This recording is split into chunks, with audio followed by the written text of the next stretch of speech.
कहानी पाकिस्तानी सबमरीन जिसको लेके बहुत सारी बातें हुई। पीएनएस गाजी।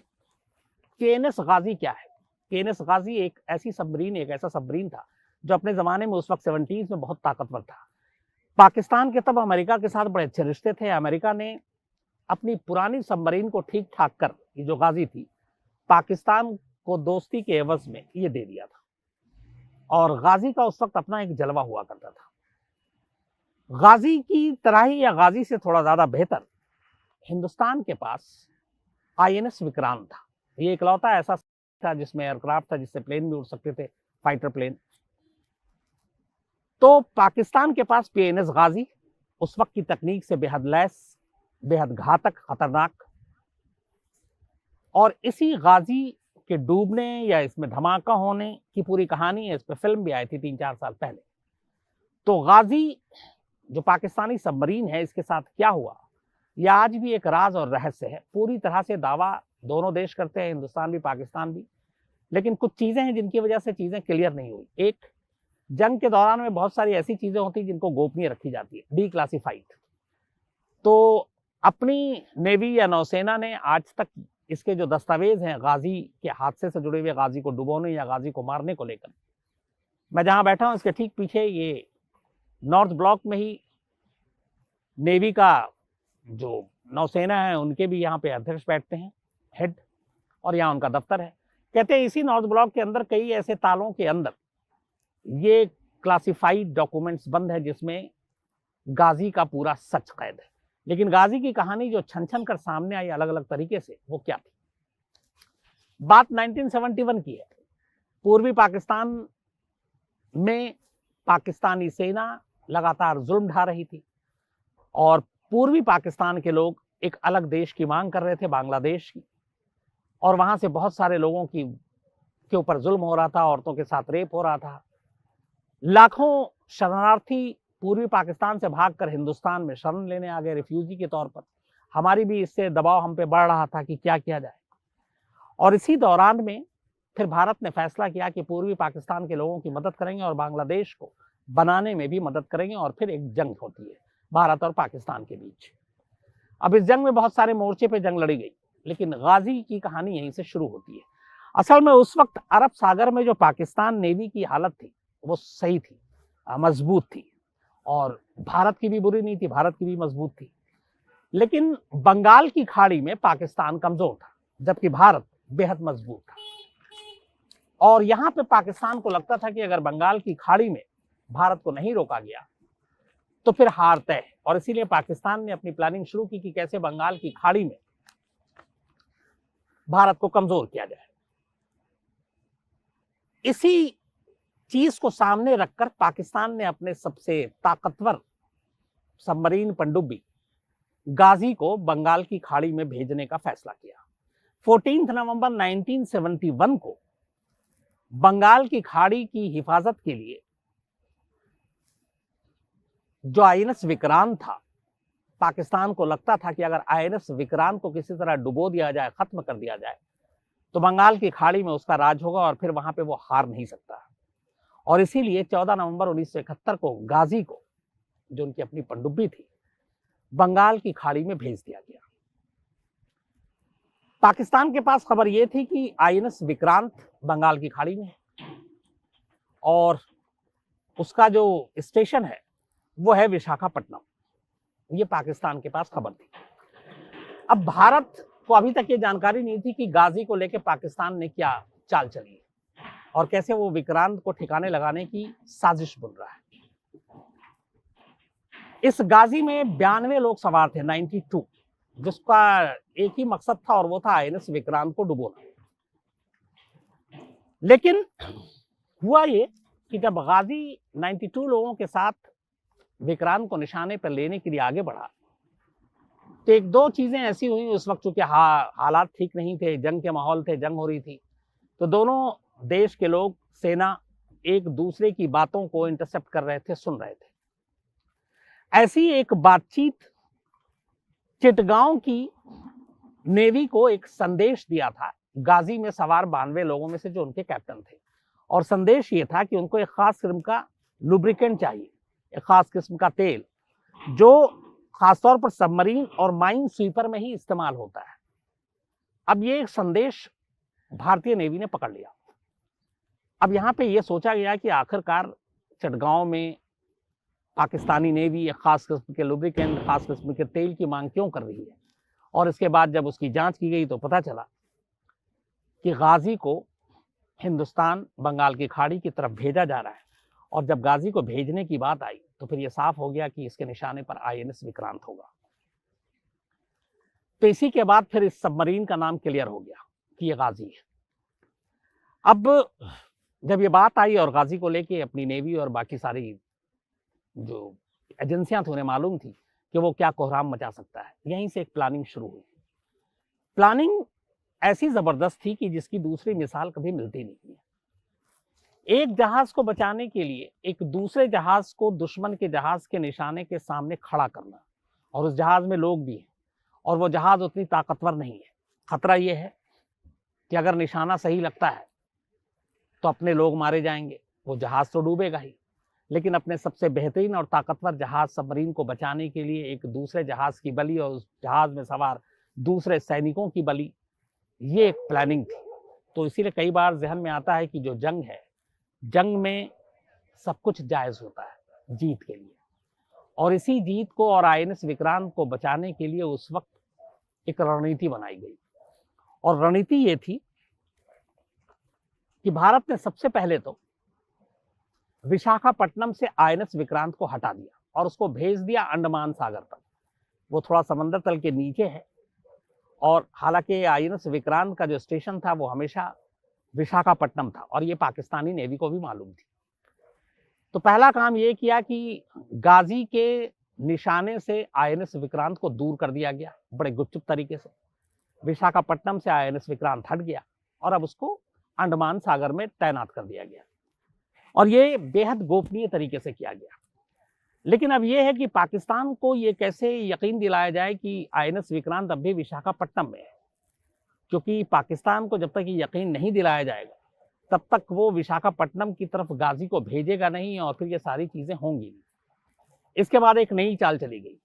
उस वक्त आमतौर पर पब्लिक या जो लैंडलाइन फोन होते हैं इन सब चीजों पे वॉर और ऐसी चीजों की बातचीत नहीं होती, लेकिन एक बड़ी मीटिंग हुई और तय ये किया गया कि आईएनएस विक्रांत विशाखापट्टनम में ही है, अंडमान में नहीं है। ये बात किसी तरह पाकिस्तानी नेवी तक पहुंचाई जाए। इसको पहुंचाने के लिए अब नेवी के अफसरों ने फोन पर बातचीत करनी शुरू कर दी और ये मालूम है कि ये फोन इंटरसेप्ट होगा, पाकिस्तानी नेवी सुनेगी। इसके बावजूद अब मैसेज देने शुरू कर दिए गए।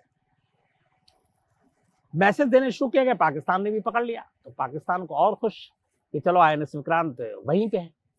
लेकिन बात इतनी ही नहीं थी, अब ये भी था कि आईएनएस विक्रांत से भी कुछ ऐसा मैसेज निकले जिससे पाकिस्तान को यकीन हो जाए। लेकिन अब आईएनएस विक्रांत है अंडमान में और उसकी जगह पे एक दूसरे जहाज को जो आईएनएस राजपूत, उसको भेज दिया गया विशाखापट्टनम। अब विक्रांत को खोजने के लिए गाजी पीछे लगी हुई है और इधर दूसरे जहाज को जो आईएनएस राजपूत, इसको खड़ा कर दिया गया विशाखापट्टनम में और आईएनएस राजपूत से अब संदेश लीक करने शुरू कर दिए गए। ऐसे संदेश जो कि पाकिस्तानी नेवी को लगे कि आईएनएस विक्रांत से ही आ रहा है। तो ऐसे बहुत सारे संदेश पाकिस्तानी नेवी ने पकड़ लिए और उन्हें 100% यकीन हो गया कि आईएनएस विक्रांत से ही संदेश आ रहा और आईएनएस विक्रांत जो है वो विशाखापट्टनम में खड़ा हुआ है। इसी के बाद गाजी में तैनात पाकिस्तानी नेवी के इशारे पर लोगों ने तय किया कि वो गाजी का रुख विशाखापट्टनम की तरफ भेजेंगे और आईएनएस विक्रांत को मार गिराएंगे, ये पानी में डुबो देंगे। 27 नवंबर को गाजी विशाखापट्टनम पहुंचता है। 14 नवंबर 1971 को ये बंगाल की खाड़ी से चलता है, कराची से चलता है 92 लोगों को लेकर और करीब 13 दिन के बाद 27 नवंबर को ये विशाखापट्टनम पहुंच गया। विशाखापट्टनम पहुंचने के बाद आईएनएस राजपूत के बारे में तो जानकारी थी नहीं, उन्हें यह था कि आईएनएस विक्रांत ही है। उन्होंने उस पूरे रूट में पानी के नीचे माइंस बिछा दी और इसके बाद माइंस बिछाने के बाद अब वो आईएनएस विक्रांत के करीब जाकर उसे ढूंढने की कोशिश करने लगे। इधर आईएनएस राजपूत लगातार अब भी मैसेज लीक कर रहा था अपने पनडुब्बी से, ताकि पाकिस्तानी नेवी को यकीन हो जाए कि ये आईएनएस विक्रांति और विशाखापट्टनम में ही बेस्ड है। तो उन संदेशों ने पाकिस्तानी सबमरीन गाजी में सवार लोगों को और ज्यादा कंफ्यूज कर दिया। इसके बाद वो रास्ते में माइंस बिछाते हुए आगे बढ़ते गए ताकि वो आईएनएस विक्रांत के पास पहुंच सके, हालांकि वहां आईएनएस राजपूत है। इसके बाद 4 दिसंबर की तारीख आती है। 4 दिसंबर की रात में आईएनएस राजपूत को सिग्नल मिला, लेकिन उस सिग्नल से यह कंफर्म नहीं हुआ कि ये कौन है, गाजी है या कोई और है। लेकिन फिर भी उन्हें लगा कि ये गाजी है और आईएनएस विक्रांत के धोखे में वो और करीब आ गया है, अब कभी भी हमला कर सकता है। यहाँ 2 खतरा था। आईएनएस विक्रांत के नाम पर आईएनएस राजपूत पे गाजी अटैक कर देता है। आईएनएस राजपूत में भी बहुत सारे अपने नेवी के लोग सवार थे, उनकी जान जा सकती थी। और आईएनएस राजपूत उस वक्त इतना ज्यादा वो मतलब उसको हटाना ही था, बेड़े से हटाकर एक तरह से कबाड़ में भेजा जाना था। उसके कल पुर्जे खुलने थे क्योंकि उससे बेहतर विक्रांत आ चुका था। लेकिन फिर भी दुश्मन के सबमरीन को धोखा देने के लिए अपने जवानों की जान को जोखिम में डालकर आईएनएस राजपूत को इसलिए खड़ा किया गया ताकि गाजी को गुमराह किया जा सके। 4 दिसंबर की रात को आईएनएस राजपूत ने सिग्नल पकड़ा। उन्होंने एहसास हो गया आखिर में कि ये गाजी ही है। भारतीय नौसेना और भारत की तरफ से ये जो दावा है, इसके राजपूत के कैप्टन थे इंदर सिंह। इन्होंने जब इस सिग्नल को पकड़ा तो उन्हें लगा कि ये गाजी है, और इससे पहले कि गाजी हमला करे, पानी के अंदर से उन्होंने 2 ब्लास्ट किए और ये धमाका सीधे जाकर गाजी में हुआ। और गाजी कहते हैं वहीं पे नेस्तो नाबूद हो गया, बर्बाद हो गया और पानी के अंदर ही डूब गया। ये इंडियन नेवी का कहना है कुछ लोगों का। हालांकि इसके जो पूरे डॉक्यूमेंट्स हैं, पूरा क्या हुआ वो क्लासिफाइड है, आज तक ओपनली इसको साझा नहीं किया गया है। लेकिन दूसरी तरफ पाकिस्तानी नेवी ने बाद में ये क्लेम किया, उन्होंने माना कि हाँ गाजी उनका डूब गया है, और ये बड़ा झटका था उनके लिए।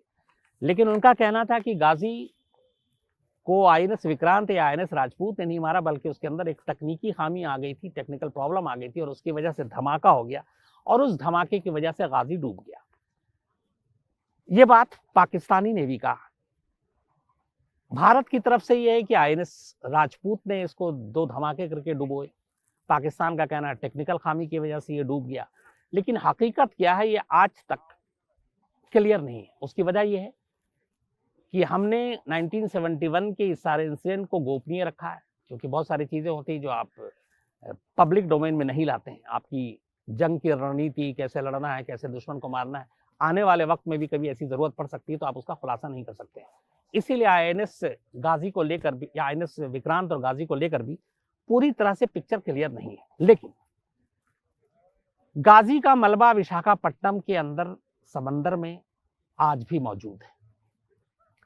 और कुछ वक्त पहले 2016 में वहां पर एक नौसेना का बहुत बड़ा एक जो प्रैक्टिस और वो सारी चीजें होती कई देशों के साथ, तो उस वक्त प्रणब मुखर्जी थे राष्ट्रपति देश के, वो वहां पहुंचे थे विशाखापट्टनम, और कहते हैं कि वो अपने कई लड़ाकू ऐसे सबमरीन और उस पर सवार होकर जब जा रहे थे, तो एक जगह वो ऐसी जगह पे से गुजरे थे जहां पे ठीक उसके समंदर के नीचे पाकिस्तान के गाजी का मलबा मौजूद था, और वो मलबा आज भी मौजूद है।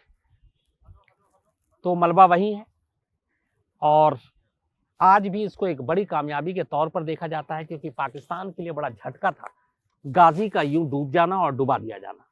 उसके बाद फिर 71 की जंग हुई, पाकिस्तान की बुरी तरह हार हुई, लाखों सैनिकों को उनके सरेंडर करना पड़ा। बांग्लादेश एक नए देश के रूप में जन्म लेता है। तो हालांकि उस जंग की कई बहादुरी और अलग अलग किस्से हैं, किस तरीके से सेना ने काम किया, किस तरह एयरफोर्स ने काम किया, लेकिन इस जंग से जुड़ी हुई एक कहानी इस गाजी से जाकर जुड़ती थी। अब यहाँ पे 2 चीजें थी। दुश्मन को धोखा देने के लिए अपने ही राज को पहले वहां तक पहुंचाना, ये एक रणनीति थी भारतीय नेवी की। दूसरा, दुश्मन को धोखा देने के लिए एक जहाज को उस जगह पे खड़ा करना जहां उन्हें लगे कि ये आईएनएस विक्रांत है, जबकि वो दूसरा जहाज है, लेकिन उसके अंदर भी नौसेना के तमाम लोग हैं, अफसर हैं, और खतरा ये भी है कि अगर उस पर हमला हुआ उनकी जान जा सकती है। तो ये सारी चीजें बताती हैं कि जंग में सिर्फ बहादुरी ही नहीं, बल्कि आपकी प्लानिंग, रणनीति का भी एक बहुत बड़ा रोल होता है। और सबसे बड़ी चीज ये होती है कि जंग में जीतने के लिए बहुत कुछ दांव पर लगाना पड़ता है। और उसमें एक चीज जान दी है।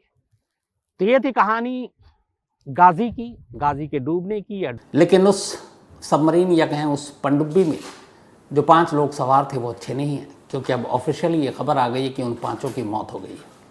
हालांकि ये खबर है अब तक की इन्वेस्टिगेशन के हिसाब से, लेकिन उससे भी बुरी खबर ये है कि शायद ही कभी इन 5 की लाश मिल सके।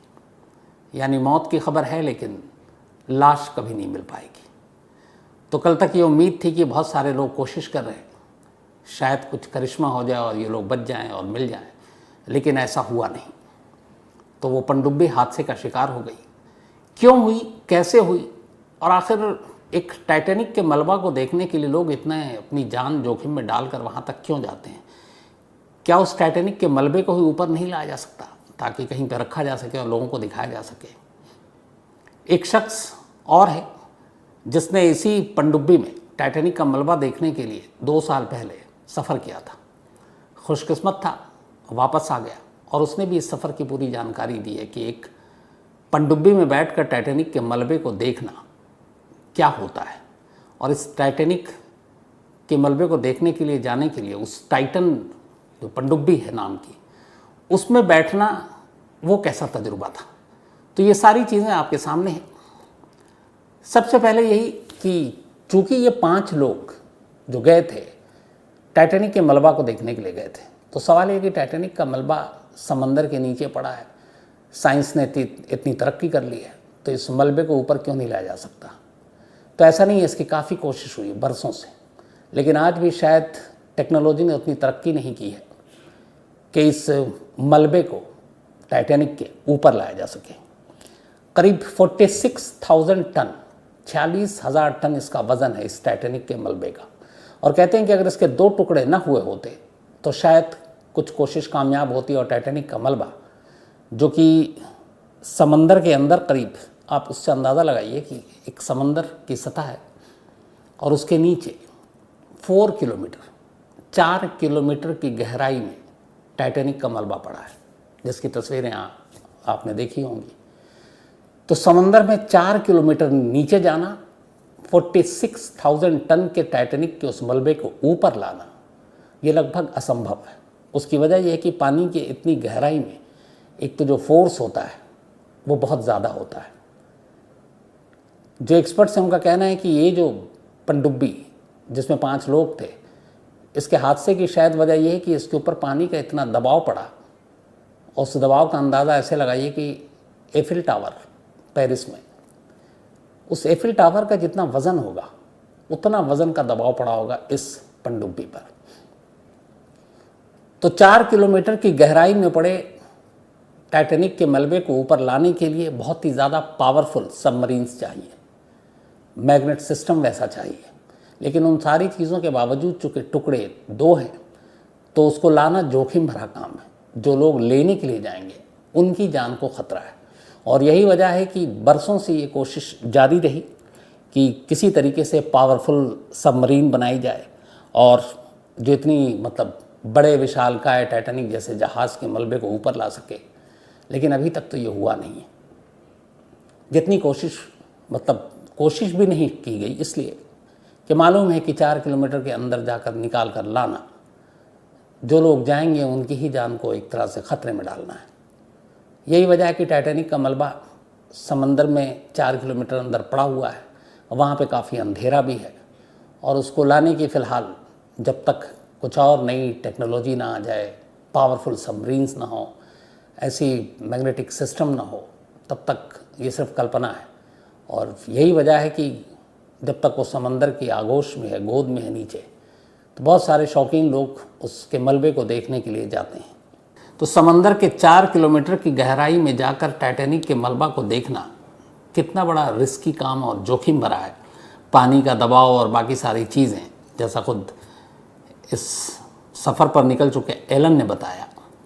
पर ऐसा नहीं है कि ये सिर्फ समंदर के अंदर भी इस तरह के, या अंदर ही ऐसे ख़तरे, या फिर लोग ऐसे ख़तरे नहीं मोल लेते हैं। हम लोगों को कई बार बहुत आसान लगता है अंतरिक्ष पर, चाँद पर, वहाँ पर जो लोग जाते हैं तो वहाँ भी ख़तरा बना रहता है। ऐसा नहीं है। और कोको FM ऐप के ऑडियो बुक पर ऐसे ही आप कल्पना की उड़ान भी सुन सकते हैं। कल्पना चावला। तो कल्पना चावला अंतरिक्ष में गई थी और वापसी में क्या कुछ हुआ, और ये ज़मीन से अंतरिक्ष के बीच का सफ़र ख़तरनाक क्यों होता है। तो पूरी कहानी कुकू FM के ऑडियो बुक पर आप कल्पना की उड़ान ये सुन सकते हैं। तो कुकू FM देश का बेस्ट ऑडियो शो प्लेटफॉर्म है। 15 लाख से ज़्यादा इसके एक्टिव हिंदी पेड सब्सक्राइबर हैं। कुकू FM हर महीने 4200 घंटे के कंटेंट्स के साथ सामने आता है और इस पर 10,000 से ज़्यादा ऑडियो बुक हैं जिसे आप कभी भी कहीं भी किसी भी ज़ुबान में सुन सकते हैं, खासतौर पर हिंदी में। इसमें biography, business, crime, entertainment, politics तमाम बुक हैं। और क्राइम तक फैमिली के लिए ख़ास ऑफ़र है कुकू FM ऐप की तरफ से, और वो ऑफ़र है इस बार 50% डिस्काउंट। तो यानी आप पहले महीने के लिए सिर्फ 49 रुपीज़ में सब्सक्रिप्शन हासिल कर सकते हैं और 10,000 से भी ज़्यादा जो ऑडियो बुक का ख़जाना जहाँ चाहें जब चाहें सुन सकते हैं।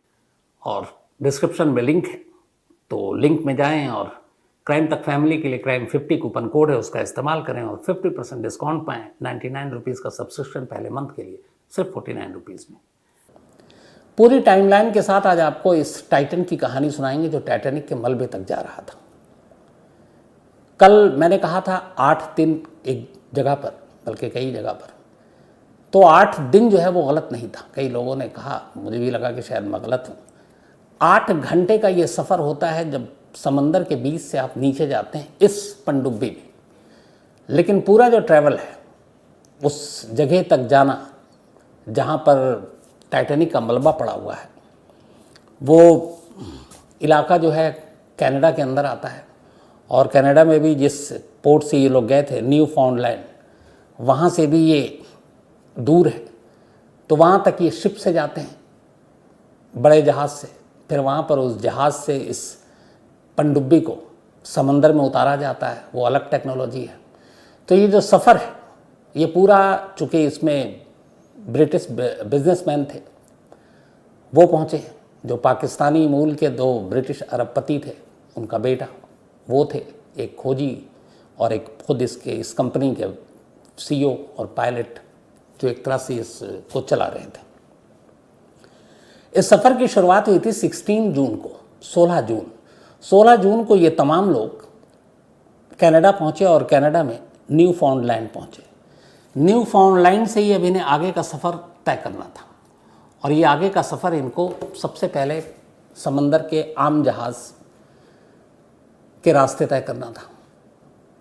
तो 16 जून को इन लोगों ने अपना सफ़र तय किया, करीब कहते हैं 700 किलोमीटर दूर, जिस जगह पर टाइटैनिक का मलबा पड़ा हुआ है उस मलबे के ऊपर तक ये लोग पहुँचे।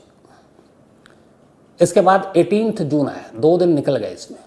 अब 18 जून सुबह अगर इंडियन टाइम के हिसाब से बात करें तो करीब 5:30 बजे शाम की इंडियन टाइम, और अगर हम GMT की बात करें तो सुबह 9 बजे। बीच समंदर में पानी के बड़े जहाज़ से इस जो पनडुब्बी थी इसको उतारा गया। इसमें ये 5 लोग बैठे। अब ये पनडुब्बी इस तरीके का है कि एक बार आप उसके अंदर दाखिल हो गए, आपने तस्वीर देखी होगी कैप्सूल जैसी बिल्कुल, तो अंदर से खुलने का कोई इसमें सिस्टम नहीं है। पनडुब्बी को बाहर से ही लॉक किया जाता है और जितने भी टेक्नीशियन, इंजीनियर, वो सारे स्टाफ हैं, उन सारे लोगों ने जब ये सफ़र की शुरुआत हुई उससे पहले 5 अंदर दाखिल होते हैं। इससे पहले बहुत सारी कागजी कार्रवाई, उन सबको कागज़ पे अलग अलग बहुत सारे कागज़ों पे साइन कराए जाते हैं कि आप इस सफ़र पे जा रहे हैं, आपको ही पता है ये जोखिम भरा सफ़र है, तो इसमें कुछ भी हो सकता है, उसकी ज़िम्मेदारी आपकी, आप अपनी मर्ज़ी से जा रहे हैं। तो ये तमाम लोग उसी हिसाब से फिर साइन करते हैं और जाते हैं। तो 16 जून को सफ़र की शुरुआत हुई। 18 जून को ये उस समंदर के ऊपरी हिस्से में पहुँचे जहाँ नीचे करीब 4 किलोमीटर अंदर टाइटैनिक का मलबा है। अब इन 5 को उस पनडुब्बी में बिठाया गया। पनडुब्बी इस तरीके का है कि जिसके सारे जो लॉक सिस्टम है वो बाहर से हैं, यानी एक बार बाहर से बंद हो गया तो अंदर से आप खोल नहीं सकते। हाँ, आप संपर्क में ज़रूर रहेंगे।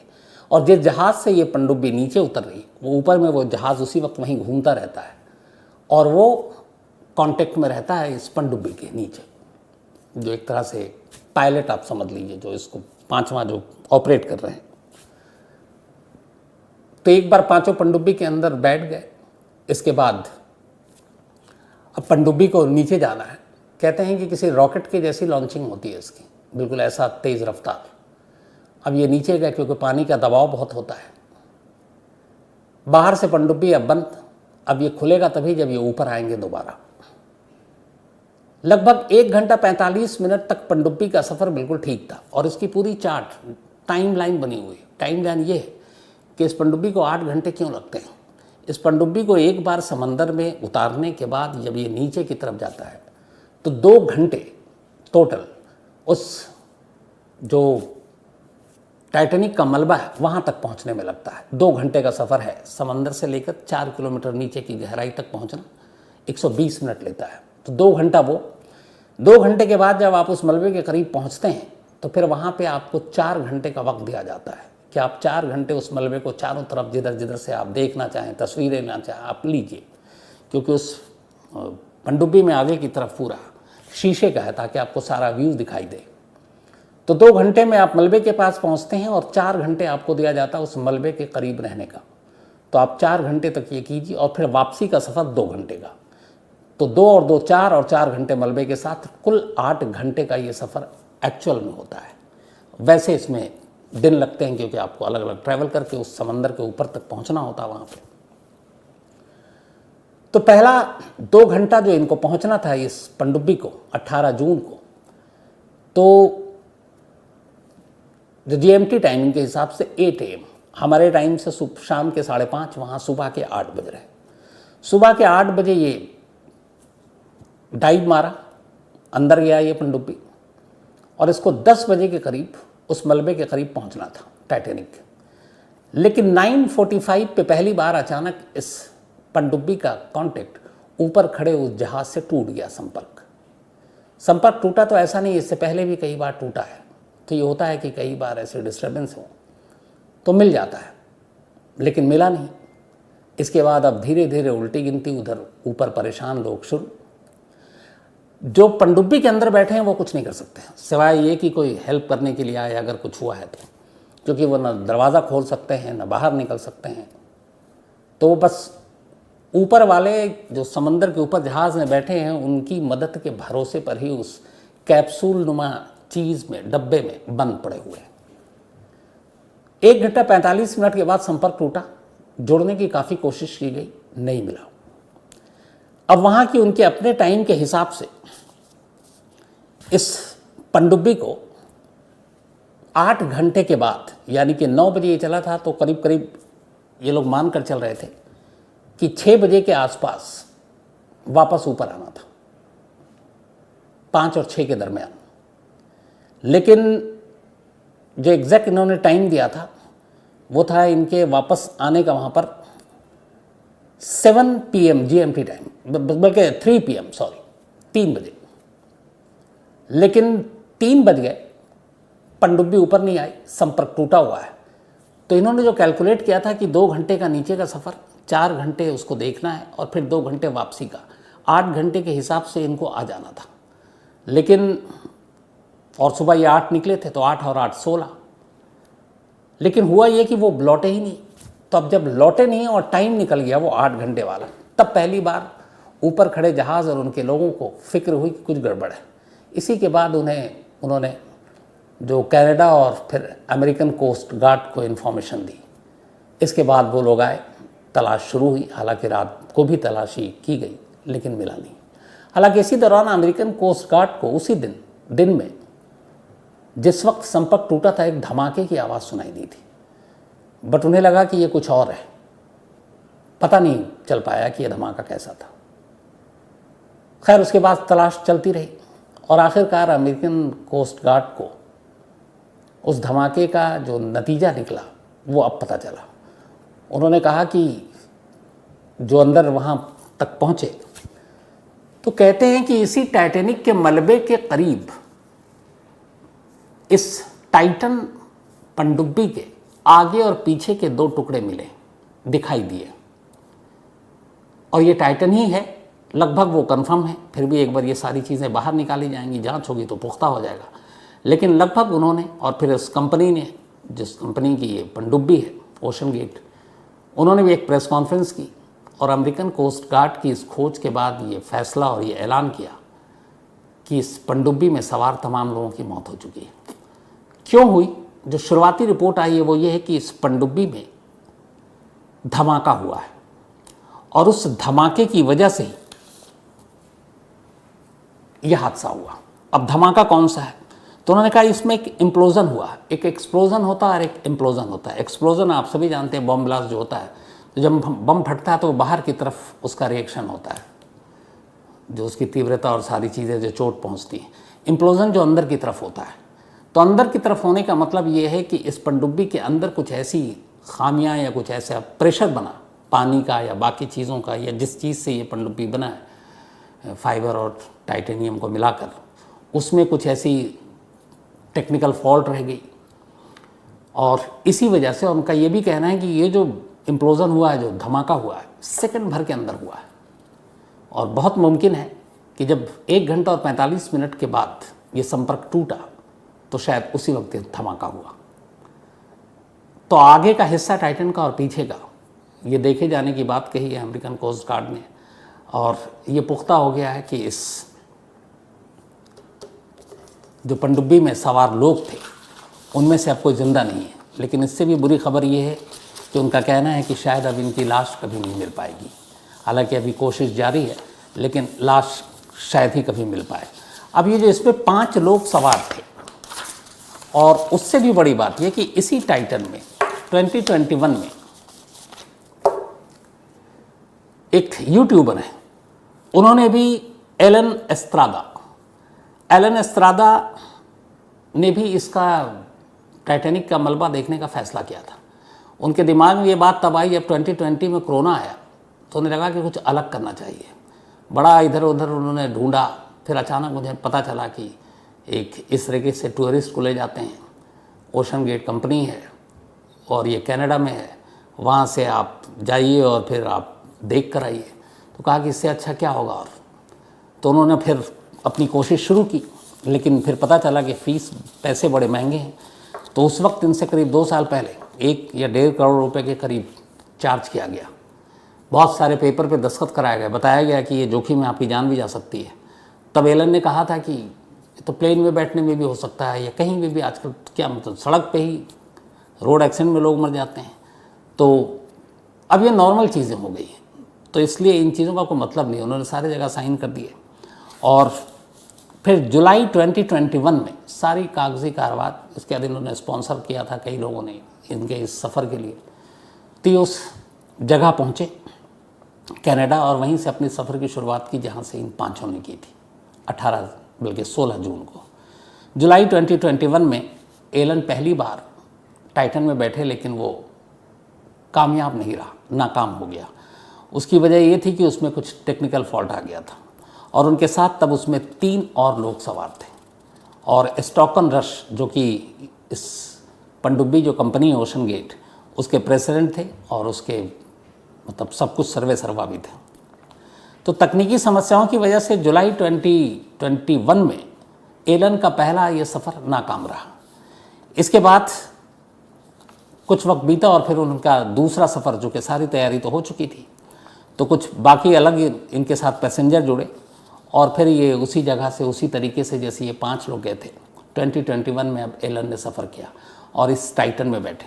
उनसे पूछा गया था कि इस टाइटन में बैठने का अनुभव कैसा है, तो कहा था ऐसा लग रहा है जैसे किसी बंद कैप्सूल में बैठे हैं। तो आपको कैसा लगेगा, अंदर कुछ नहीं है, बैठने के लिए भी जगह नहीं है, बस आपको फर्श पर टिका के अपना रखना है और बैठना है, और स्क्रीन लगा हुआ है, एक पायलट है और वो आप सारी चीज़ें देख रहे हैं।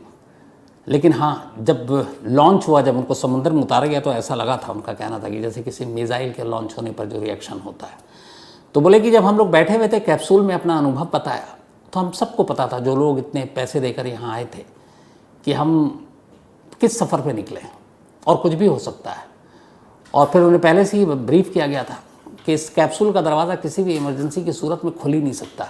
उन 8 घंटों के दौरान 2 घंटा आपको पहुँचने में मलबे तक, 4 घंटा वहाँ रुकना है और 2 घंटा फिर वापसी में।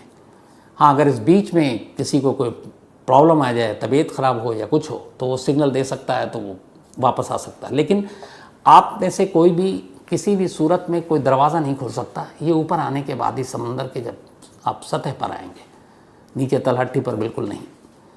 तो सारी चीज़ें थी, तो ऐसा लगता था कि एक मौत के बंद बक्से में बैठे हैं और चले जा रहे हैं। लेकिन एलन ने कहा कि जब पहली बार 2 घंटे के सफ़र के बाद टाइटैनिक का विशालकाय मलबा उनकी नज़रों के सामने था, तो लगा कि ये है ज़िंदगी। ऐसा नज़ारा उन्होंने कहा कि अपनी ज़िंदगी में कभी नहीं देखा था। बेहद खूबसूरत उस वक्त भी टाइटैनिक लग रहा था। और ये पूरा सफ़र करने के बाद जब वो लौटे तो उन्होंने कहा कि उससे पहले डर तो था, सब कुछ था, लेकिन ये उनकी ज़िंदगी का सबसे यादगार सफ़र बन गया। तो उन्होंने अपना ये अनुभव बताया। लेकिन अफसोस की बात है कि जो एलन के साथ हुआ वो बाकी 5 लोगों के साथ नहीं हुआ। ये जो 5 लोग जिनकी मौत हुई है, इनमें से एक ब्रिटिश इंडस्ट्रियलिस्ट हाशिम हार्डिंग, ये 58 ईयर्स इनकी उम्र है। ये एक प्राइवेट जेट बेचने वाली कंपनी एक्शन एविएशन के चीफ हैं और इनकी अपनी लग्जरी टूरिस्ट कंपनी भी है और मतलब बड़े नामी गिरामी शख्स हैं ये। इसके अलावा दूसरे जो इसमें सवार थे, शहज़ादा दाऊद, पाकिस्तानी नागरिक लेकिन ब्रिटिश मूल के बिजनेसमैन, और उनका 19 साल का बेटा सुलेमान। 48 साल उम्र थी शहज़ादा दाऊद की, और इनकी जो केमिकल एक टू एनर्जी कंपनी है एंग्रो कॉरपोरेशन, उसके वाइस प्रेसिडेंट। चौथा नाम, और इनका बेटा जो 19 साल का वो भी स्टूडेंट। चौथा नाम था स्टॉकन रश का। स्टॉकन रश ये जो ओशन गेट कंपनी है इसके फाउंडर भी रहे और इसके सीईओ भी, और इनके नाम 19 ईयर्स की एज में ही लाइसेंस जेट और उसके लाइसेंस का एक रिकॉर्ड भी है। और ये इसी जो मेन थे स्टॉकन रश, यही इस पनडुब्बी के एक तरह से पायलट भी थे जो उसके चला रहे थे। इसके अलावा 5वें शख्स थे जो फ्रांसीसी खोजी पॉल ऑनरी नार्जियोले।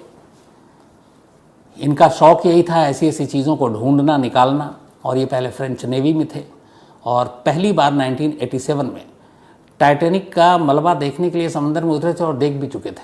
लेकिन वही होता है कि ऐसे लोग जो ऐसी चीज़ों का शौक़ रखते हैं फिर वो पीछे नहीं मुड़ते हैं। कहते हैं कि वो ये इकलौते ऐसे शख्स थे पॉल ऑनरी, जो कि समुद्र के खोजी वैज्ञानिक, ये करीब 35 बार इस टाइटैनिक के मलबे तक पहुंचे थे।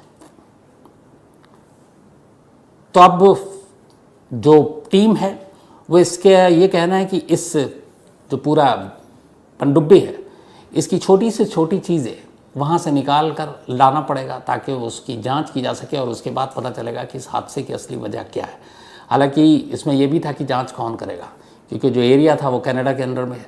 लेकिन शुरुआत से जिस तरीके से इसको लीड कर रही थी खोजने के लिए वो अमेरिकन कोस्ट गार्ड, तो उम्मीद है अमेरिकन कोस्ट गार्ड और साथ में कैनेडियन बाकी देश भी इसमें मदद कर सकते हैं। तो अब पूरी चीज़ ये है कि इस पनडुब्बी के हादसे की असली वजह क्या है ये जानना बहुत ज़रूरी है, ताकि आने वाले वक्त में अगर कोई गलतियाँ हैं तो इसको सुधारा जा सके। लेकिन क्या इस एक हादसे से टाइटैनिक के मलबे को देखने का शौक़ रखने वाले लोगों के दिल या दिमाग पर कोई असर पड़ेगा? कई एक्सपर्ट से पूछा गया, लोगों का जवाब था शायद नहीं। इस दुनिया में ऐसे बहुत सारे जुनूनी लोग हैं जो इस तरह के ख़तरे, रिस्क के साथ ऐसी एडवेंचरस सफ़र पर निकलने को बेताब रहते हैं। तो ये एक अफसोसनाक हादसा था, लेकिन हाँ, इस ओशन गेट कंपनी को इससे धक्का लगा। कहते हैं ओशन गेट कंपनी को इससे बहुत बड़ा नुकसान भी हुआ इस इन्वेस्टिगेशन के ख़र्चे को लेकर, इस पनडुब्बी के बर्बाद होने को लेकर, क्योंकि वो काफ़ी कॉस्टली था।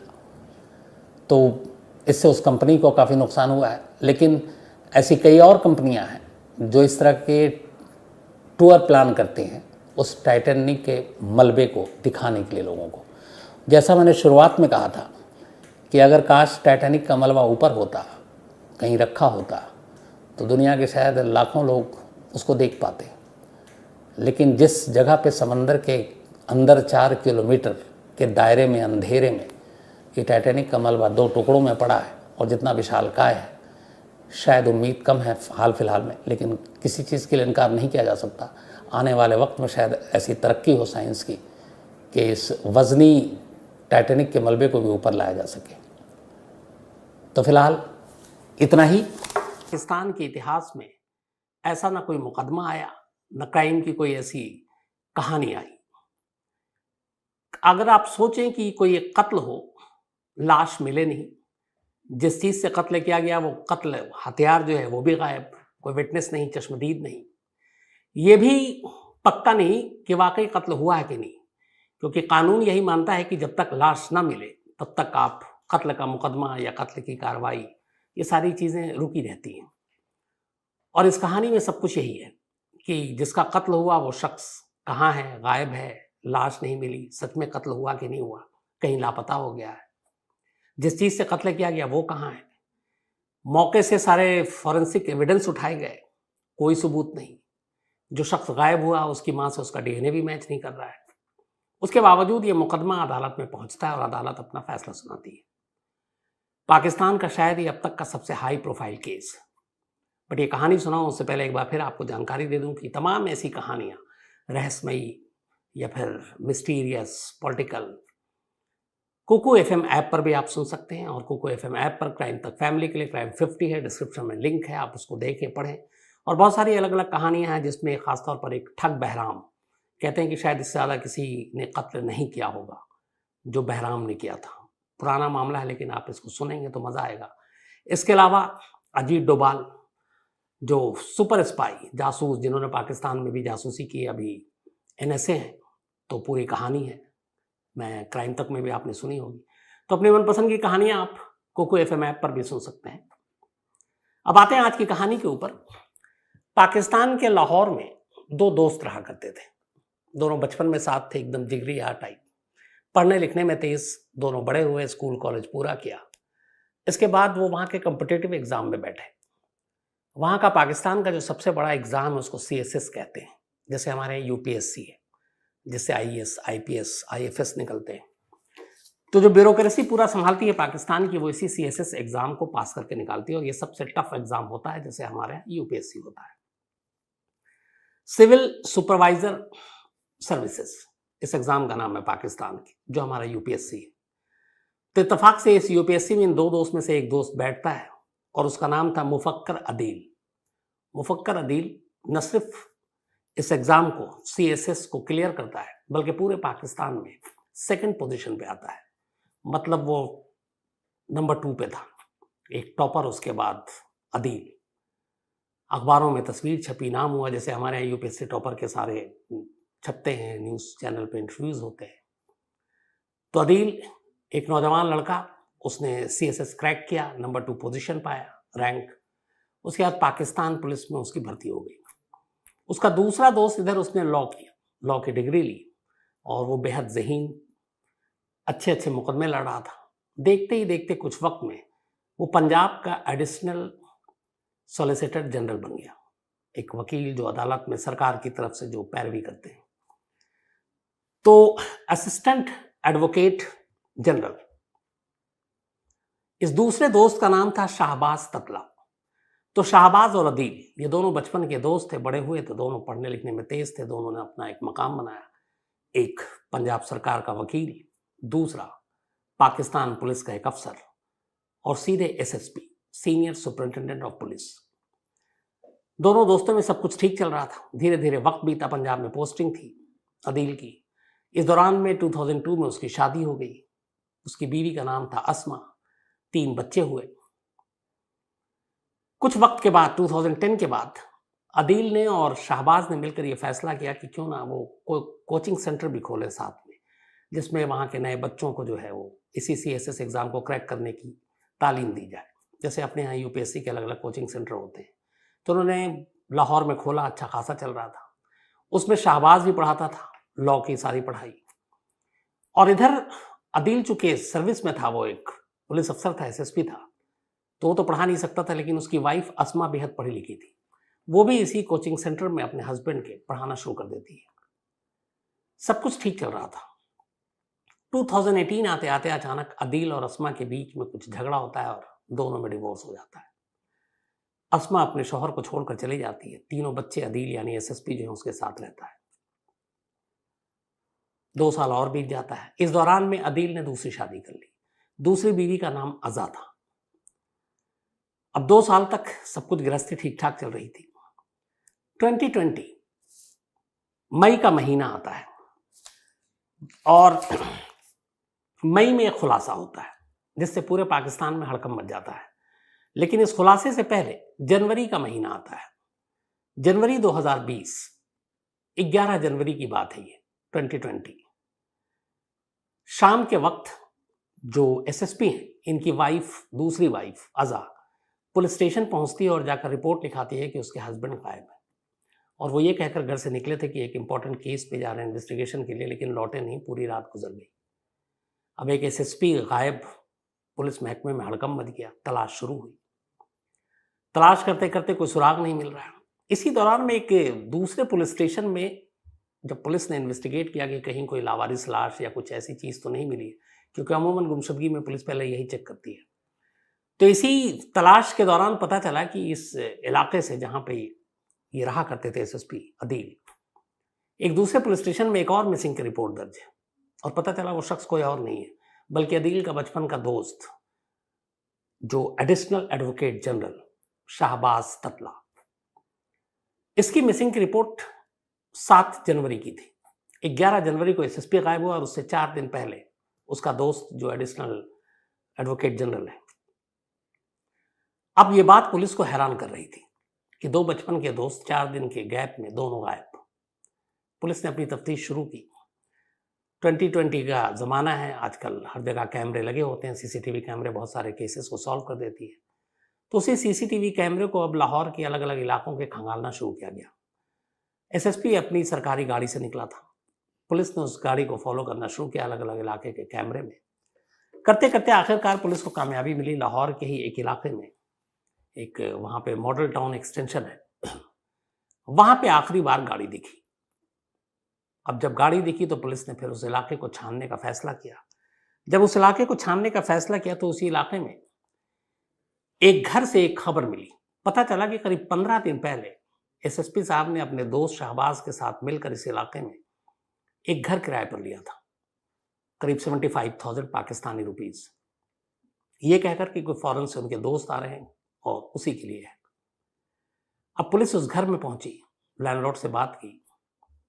लैंडलॉर्ड ने बताया कि हाँ 15 दिन पहले लिया था।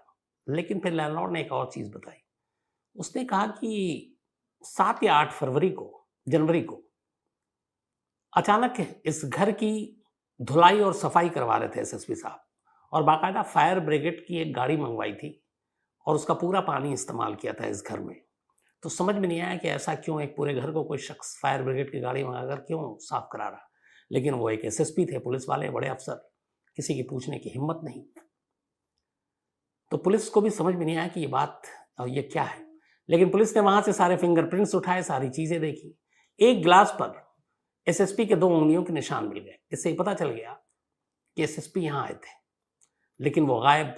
इधर वकील साहब भी गायब, ढूंढ रहे हैं, कुछ मिल नहीं रहा। पुलिस की तफ्तीश जारी है, तमाम फैमिली के लोगों से पूछताछ कर ली। इसी दौरान पता चला कि इन दोनों दोस्त का एक और कॉमन दोस्त है और उसका नाम है असद भट्टी। अब पुलिस ने असद भट्टी को उठाया और पूछा, क्योंकि उसके कॉल डिटेल से यह भी पता चला कि ये लगातार टच में था। तो उसको उठाया और पूछा कि कहाँ है एसएसपी और कहाँ है वकील साहब और ये उनका कॉमन फ्रेंड।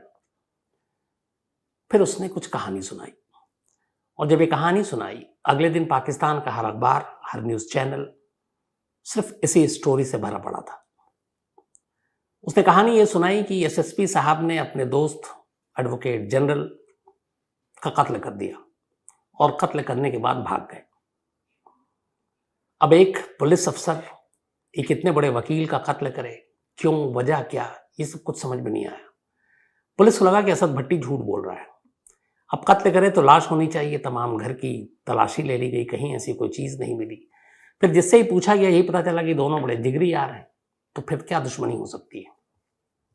लेकिन असद भट्टी के खुलासे के बाद अब पुलिस ने जीरो इन किया एसएसपी के ऊपर।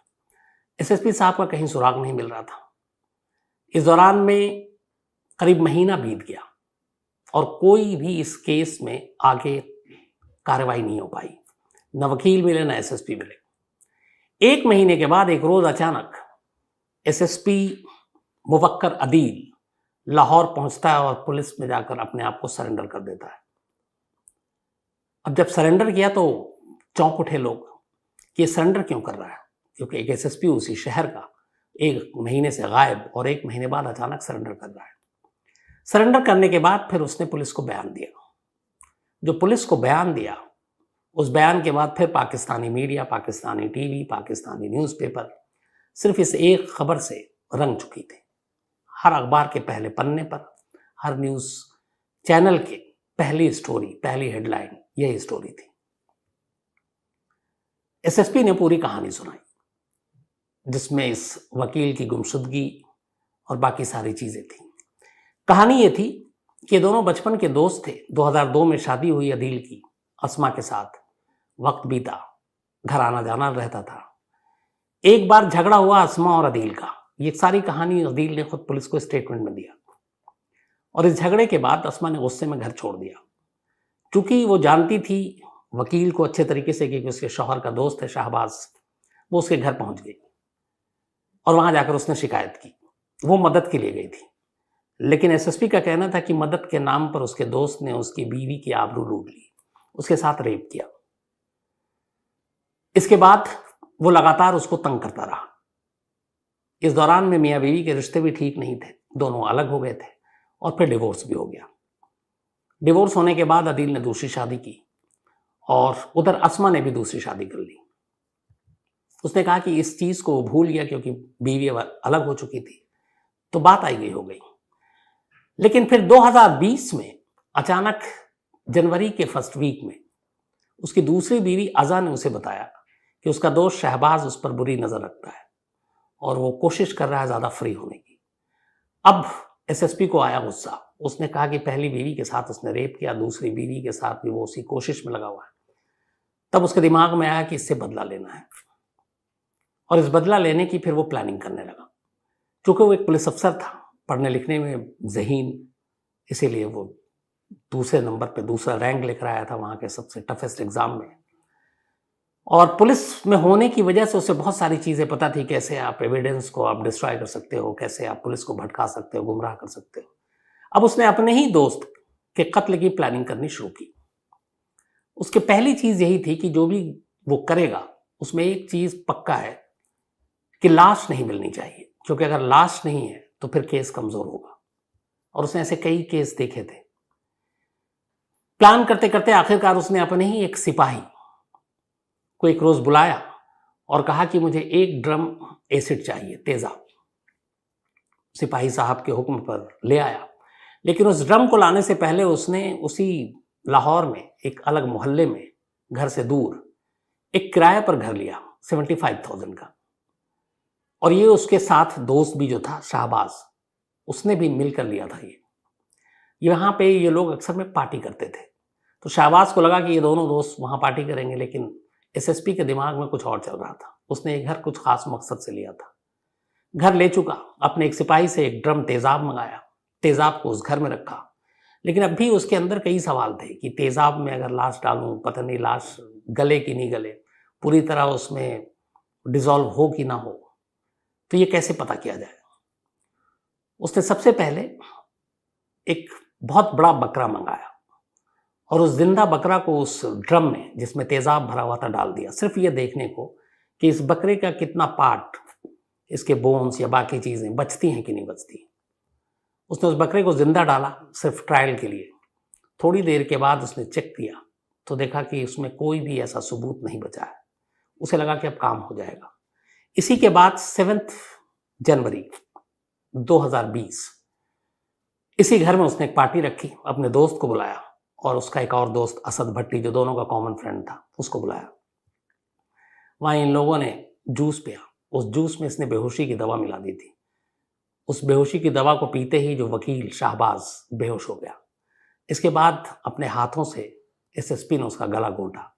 जब उसे यकीन हो गया कि वो मर चुका है, फिर उसकी लाश को उसने असद भट्टी की मदद से उसी ड्रम में, जिस ड्रम को ऑलरेडी वो ट्रायल ले चुका था, पूरी लाश उसमें डाल देता है। उसके बाद वो अपने घर लौट जाता है, रात घर में रहता है, सुबह फिर वापस आता है। आने के बाद ड्रम चेक करता है, देखता है कि हाँ सेम वैसे ही है, इसमें कोई सबूत नहीं है। लेकिन उसे ये भी पता था, एक पुलिस अफसर था, कि फॉरेंसिक एक्सपर्ट अगर लाश पूरी ना भी हो साबुत, तो भी बूंद से ही, पानी की 2 बूंद से या ब्लड के 1 बूंद से ही पता लगा सकते हैं। डीएनए इसके लिए सबसे कारगर है। तो एक एसएसपी, एक तेज तर्रार पुलिस अफसर इस बात से भी वाकिफ था। उसने कहा कि अगर इस ड्रम का तेजाब का 1 बूंद भी पुलिस या फॉरेंसिक टीम के हाथ लग गई तो भांडा फूट जाएगा। फिर उसने तय किया कि इस ड्रम के सारे तेजाब को वो गटर में बहा देगा। जो घर लिया उसने वो भी बहुत सोच समझ कर लिया था। जिस जगह पे ये घर था वहां पे गटर था। उसी घर के कंपाउंड के अंदर उसने वो गटर का ढक्कन खोला और पूरा ड्रम तेजाब से भरा हुआ उस गटर में डाल दिया। इसके बाद गटर को बंद कर दिया। ड्रम को इसने धुलवा दिया, लेकिन अब भी उसके जहन में यह शक था कि अगर राज खुला तो शायद 1 बूंद भी उसकी चोरी जो है वो पकड़ी जाएगी। फिर उसने फायर ब्रिगेड को फोन किया। उसने बोला हमारे घर से कुछ बदबू आ रही है और यहाँ पे कुछ पता नहीं ऐसी कोई चीज है, तो इसको पूरा वॉश करना है। अब एक शहर का एसएसपी, उसका हुक्म, कोई क्या रोकेगा। फायर ब्रिगेड की गाड़ी आ गई पूरी पानी के टैंकर के साथ। फायर ब्रिगेड की गाड़ी में आप जानते हैं कि पानी होता है पूरा, तो पूरा टैंक आया। उसने उस टैंक से पूरे घर को धुलवाया और सबसे ज्यादा पानी उस गटर में डलवाया फोर्स के साथ, जिसमें उसने एसिड फेंका था ताकि कोई सबूत न रहे। वो गटर जाकर बाहर एक नाले में मिलता था और वो नाला बड़े नाले में और फिर वो नाला तीसरे नाले में, और कहते हैं कि लाहौर के अलग अलग नालों में जाकर वो एक जगह जमा होता था। तो अब इस गटर का पानी तेजाब के साथ लाहौर के किस नाले तक पहुंचा कोई नहीं जानता, लेकिन उसने सारे सबूत पानी पानी कर दिए। इसके बाद वो 3 दिन तक वहां रहा। इधर शाहबाज के घर वालों ने गुमशुदगी की रिपोर्ट लिखा दी। उसे मालूम था कि मोबाइल या फिर सीसीटीवी के जरिए पुलिस उस तक पहुंच जाएगी, और इसीलिए 11 जनवरी को वो खुद भाग गया। भागने के बाद वो पाकिस्तान में ही, जो ईरान का बॉर्डर लगता है, वो वहीं पे छुप गया। अब वो वहां इंतजार कर रहा था। इधर उसी के ऊपर शक था, वो सारी खबरें उसे मिल रही थी। उसे लगा बचना मुश्किल है। फिर उसने कुछ पॉलिटिशियन को पकड़ा, उनके साथ समझौता किया और कहा कि मैं सरेंडर करूंगा अगर मुझे टॉर्चर ना किया जाए, और फिर उसने सरेंडर कर दिया मार्च, बल्कि फरवरी में। अब ये सारी कहानी उसने बता दी। पुलिस ने कहा कि केस सॉल्व। पुलिस कस्टडी में उसने ये स्टेटमेंट दिया था। असद भट्टी को भी उठाई हुई थी पुलिस। लेकिन जैसे ही उसकी पुलिस कस्टडी के लिए कोर्ट ले जाया गया, कोर्ट में जाते ही एसएसपी बदल गया। उसने वहां इनकार कर दिया कि मैं शाहबाज को मारा। बोला मैं तो शाहबाज से मिला ही नहीं हूं। अब उसके वकील ने कोर्ट में एक नई दलील रख दी। उसने कहा कि पहले तो आप शहबाज की लाश को ढूंढिए और फिर बताइए कि उसका कत्ल हुआ है, क्योंकि जब लाश ही नहीं है तो आप हमारे मुवक्किल पे इल्जाम कैसे लगा रहे हैं कि इसने कत्ल किया है। क्या पता वो अपनी मर्जी से कहीं गया हो, कहीं बाहर चला गया हो, किसी ने किडनैप कर लिया हो। तो जब तक लाश या फिर लाश के सबूत न मिले आप कत्ल का मुकदमा नहीं चला सकते। अब एक अजीब हालत पैदा हो गई कोर्ट में, क्योंकि ये पहली बार था कि एक मुकदमा मर्डर का है लेकिन लाश है नहीं, आलाए कत्ल नहीं है जिससे कत्ल हुआ, क्योंकि फिंगरप्रिंट्स भी नहीं था, कोई विटनेस नहीं है जिसने कत्ल होते हुए देखा, और दोनों को एक साथ देखना ये साबित नहीं करता कि इसने कत्ल किया, क्योंकि दोनों बचपन से दोस्त थे, एक साथ हमेशा रहा करते थे। तो अदालत के सामने ये बड़ी मुश्किल बात थी। लेकिन ये हुआ कि चलो डीएनए से करते हैं। उस घर के छोटे से छोटे सैंपल को उठाया गया जिस घर में ये कत्ल हुआ था। उसके बाद शाहबाज की मां के डीएनए का सैंपल लिया गया, लेकिन कोई भी ऐसा नमूना नहीं था जिससे शाहबाज का नमूना उसकी मां से मैच करे, यानी डीएनए का भी जो टेस्ट था वो फेल हो गया। तो साबित नहीं हो पाया कि हाँ वहां पे मौजूदगी थी।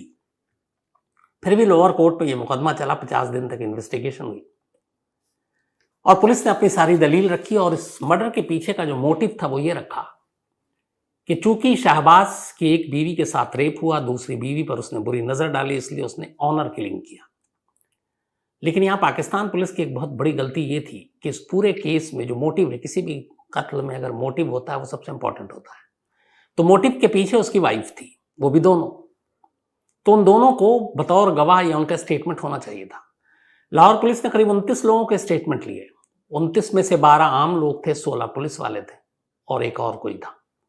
लेकिन दोनों वाइफ को छोड़ दिया। हालांकि जब ये मीडिया के लोग वहां पहुंचे तो पहली वाइफ अस्मा के पास, जिसके बारे में ये कहा था उसके हस्बैंड ने कि उसका रेप किया था शहबाज ने, उसने इस बात को इस तरह से नकार दिया। उसने कहा कि शहबाज ने कभी मेरा रेप नहीं किया, ने मेरे ऊपर बुरी नजर डाली, ये झूठ बोल रहा है। अब उसके इस बयान से ये एक चीज क्लियर होती है कि जो मोटिव लेकर बात की एसएसपी ने वो शायद गलत है।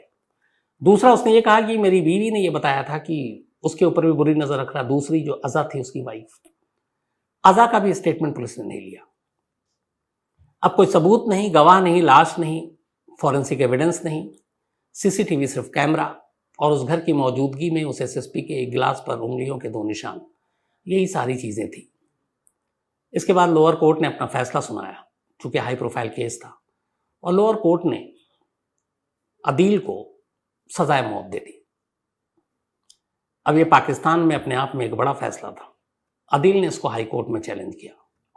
हाई कोर्ट में जब चैलेंज किया तो हाई कोर्ट ने थोड़ा सा वहां पे वो दिखाया कि हाँ बाकी सबूत तो है नहीं, लेकिन हाई कोर्ट ने फिर उसको इस सजा को लाइफ इम्प्रिजमेंट यानी उम्र कैद में तब्दील कर दिया। 2021 में बहुत ही तेजी से ये मुकदमे का फैसला आया था। उसके बाद अदील सुप्रीम कोर्ट पहुंचा। सुप्रीम कोर्ट ने एक ऐतिहासिक फैसला सुनाया। उसने कहा कि बेशक कोई विटनेस नहीं है, कोई गवाह नहीं है, विटनेस और गवाही के दिन अब लट गए, ये पुराने दौर की बात हुई। आजकल फॉरेंसिक एविडेंस, सर्कमस्टेंशियल एविडेंस और इलेक्ट्रॉनिक एविडेंस ये किसी से भी कम नहीं है। तो इन एविडेंस को अगर देखें तो केस मजबूत है और साफ साफ लगता है कि अदील ने ये कत्ल किया है। सुप्रीम कोर्ट का भी आखिरी फैसला आना बाकी है, लेकिन अदील की जमानत की जो याचिका थी वो सुप्रीम कोर्ट ने खारिज कर दी। अब सुप्रीम कोर्ट क्या फैसला सुनाता है इस पर सबकी नजर है, क्योंकि जो भी फैसला आएगा ये पाकिस्तान के इतिहास में पहला फैसला होगा जब कोई लाश नहीं होगी, जब कोई गवाह नहीं होगा, जब कोई सबूत नहीं होगा, जब कोई फॉरेंसिक एविडेंस नहीं होगा, उसके बावजूद भी एक शख्स कटघरे में है जिसके ऊपर इल्ज़ाम है और उसकी किस्मत का फैसला होना है। तो ये थी पाकिस्तान के इतिहास की शायद अब तक की सबसे अजीब मुकदमे की कहानी। इसका जो भी फैसला होगा मैं इसका अपडेट आपको ज़रूर दूंगा जब भी ये फैसला आएगा।